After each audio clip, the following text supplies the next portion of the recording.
Hello friends, welcome. आज की अपनी इस वीडियो में हम डिस्कस करेंगे important questions MCQs on fundamental rights, जो कि अपकमिंग कॉम्पिटिटिव एग्जाम्स के लिए काफी इंपॉर्टेंट है। तो हमारा फर्स्ट क्वेश्चन है, protection of life and personal liberty is stated under which one of the following articles of the Indian constitution. Option A article 24, option B article 32, option C article 21 and option D article 18। इस question में right answer है option C, article 21, जो बात करता है about right to life and personal liberty. Protection of life and personal liberty is stated under Article 21 of the Indian Constitution. Hence, option C is the right answer choice. Article 21 talks about the right to life and personal liberty. अब हम discuss करते हैं question number 2। Question number 2 asks, fundamental rights in the Indian Constitution have been taken from which one of the following countries?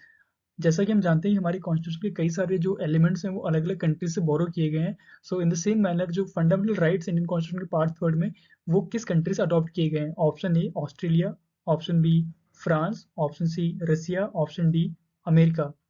सो इस question में right answer है option D America. Fundamental rights का जो concept है वो America से लिया गया है।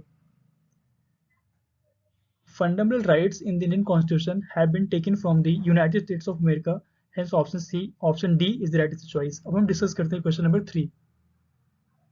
Question number 3, which one of the following articles of the Indian Constitution provides a guaranteed remedy for enforcement of all the other fundamental rights?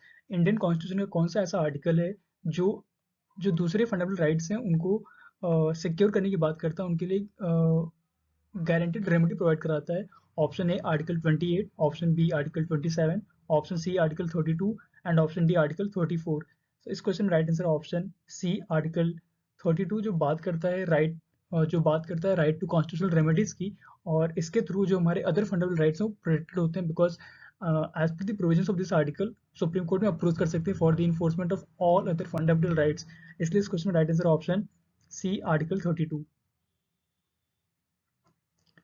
So Article 32 of the Indian Constitution provides a guaranteed remedy in the form of fundamental right itself. Article 32 जो है वो अपने आप में एक fundamental right है और वो दूसरे फंडामेंटल राइट्स को प्रोटेक्ट करता है, उनको उनके लिए गारंटीड रेमेडी प्रोवाइड कराता है कि आप इस आर्टिकल की मदद से, इस आर्टिकल के थ्रू अदर अपने जो फंडामेंटल राइट्स हैं उनको इन्फोर्स करा सकते हैं।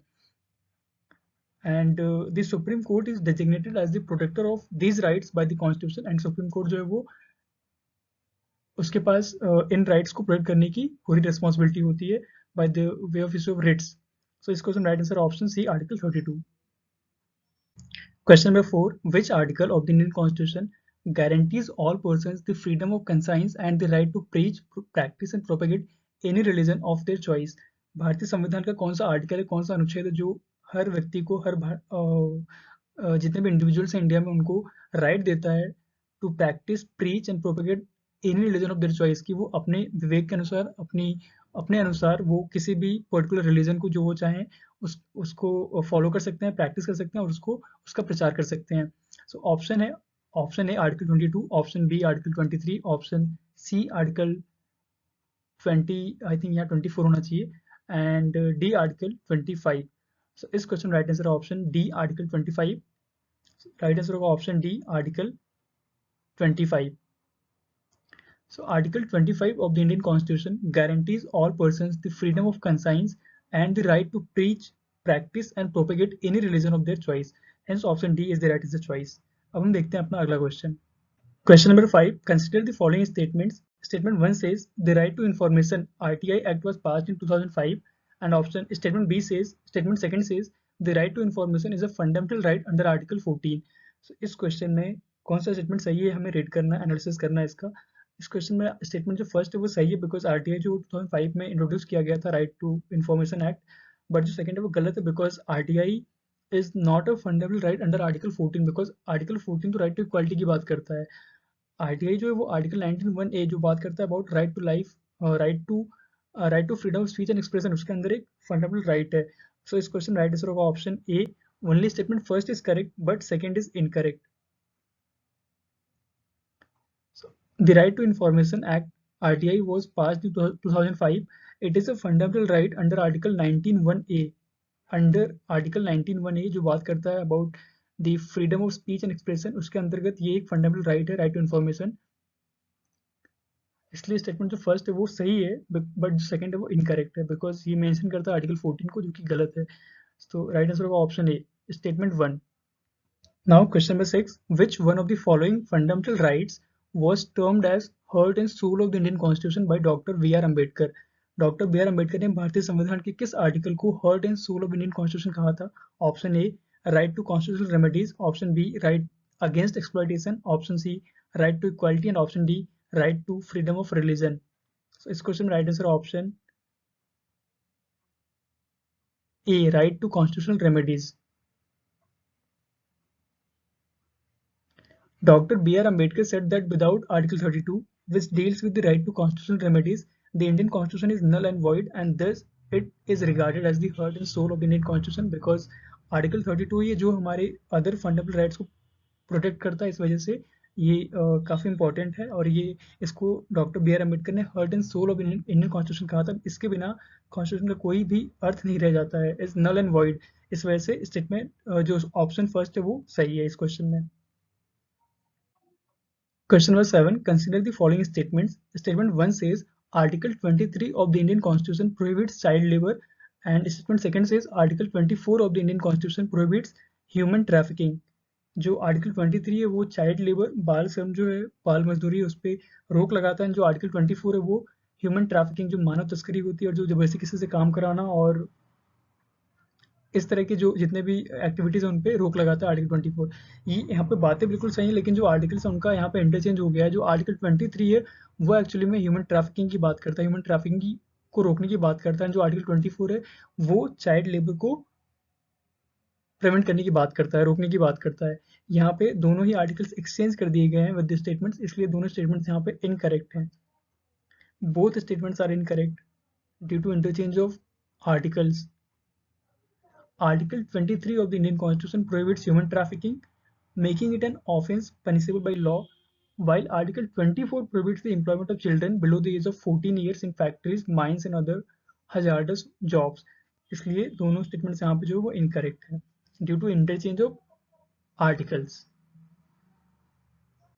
क्वेश्चन नंबर 8 काफी इंपॉर्टेंट है। Which article of the Indian constitution guarantees that no one can be compelled to pay taxes for the promotion of any particular religion और रिलीजियस इंस्टीट्यूशन?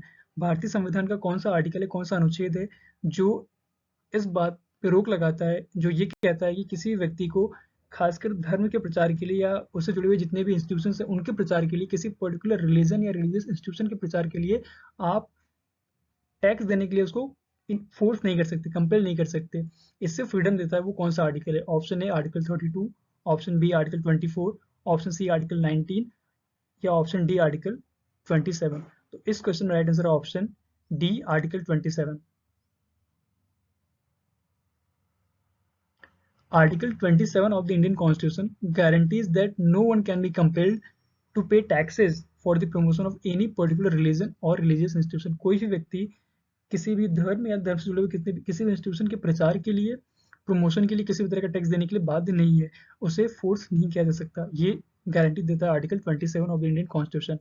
अब हम डिस्कस करते हैं क्वेश्चन नंबर 9 काफी important है। Which article of the Indian constitution talks about the right to privacy? Option A article 20, option B article 21, option C article 22 and option D article 23। तो हम सभी जानते हैं हमारा जो आर्टिकल 21 है वो बात करता है about right to life and personal liberty, and इसी आर्टिकल के अंतर्गत आता है राइट टू प्राइवेसी भी। इस वजह से इस क्वेश्चन में राइट आंसर होगा option B article 21। The right to privacy is protected as an intrinsic part of the right to life and personal liberty under Article 21 and as a part of the freedom guaranteed by Part 3 of the Indian Constitution। Article 21 जो बात करता है right to life and personal liberty, इसी के अंतर्गत right to privacy भी एक protected article है, एक फंडामेंटल राइट है, और ये जितने भी हमारे फंडामेंटल राइट्स हैं पार्ट 3 में दिए गए हैं। इस वजह से इस क्वेश्चन राइट आंसर होगा ऑप्शन बी आर्टिकल 21। अब डिस्कस करते हैं Question number 10. Which article of the Indian Constitution safeguards the interests of minorities? Option A Article 31, Option B Article 27, Option C Article 29 and Option D Article 19। इनमें से कौन सा article है, कौन सा अनुच्छेद जो अल्पसंख्यक समुदाय है उनके हितों की रक्षा की बात करता है? ऑप्शन जो सी है आर्टिकल 29, ये इसमें राइट आंसर चॉइस है। Article 29 Article 29 protects the interests of the minorities by making a provision that any section of citizens having a distinct language, script or culture have the right to conserve the same. So इस वजह से इसमें जो right answer option सी है article 29, ये बात करता है about the right of minorities to safeguard their interest. Question number 11. How many writs are there as per the Indian Constitution for the enforcement of fundamental rights? Fundamental rights को enforce करने के लिए भारतीय संविधान में कितने रिट्स दिए गए हैं? Option A 6, option B 5, option C 4, option D 7. So इस question right answer option B 5. 5 types of writs are there for the enforcement of fundamental rights. और ये आर्टिकल 32 जो है वो उसके तहत सुप्रीम कोर्ट को पावर है to issue writs for the enforcement of fundamental rights, and जो आर्टिकल 226 है उसके तहत हाई कोर्ट्स को पावर है to issue writs for the enforcement of fundamental rights. So there are 5 types of writs which are habeas corpus, mandamus, certiorari, quo warranto and provision for the enforcement of fundamental rights. ये 5 types of writs हैं जो supreme court as per article 32 issue करता है, and high courts भी issue करते हैं as per article 226 for the enforcement of fundamental rights of citizens. First habeas corpus, B mandamus, तीसरा है certiorari, और फोर्थ है quo warranto एंड फिफ्थ है prohibition. These are the 5 types of writs for the enforcement of fundamental rights as per the Indian Constitution. इसलिए option B इसमें right answer choice है. हम discuss करते हैं अपना अगला question. Question number 12. Which one of the following statements is are correct with reference to Article 22 of the Indian Constitution? Article 22 जो Indian Constitution का वो बात करता है about the protection against arrest and detention in certain cases. इस article के तहत 3 statements दिए गए, इनमें से कौन सा सही है हमें टेक करना है in the form of answer. Statement 1 says arrested person has right to be informed of the grounds of arrest. Statement B says arrested person has right to consult a lawyer of one's own choice. Statement 3 says arrested person must be produced before magistrate within 24 hours. So यहाँ पे तीनों statement सही हैं as per the provisions of Article 22 of the Indian Constitution. इसलिए right answer होगा option C all of these.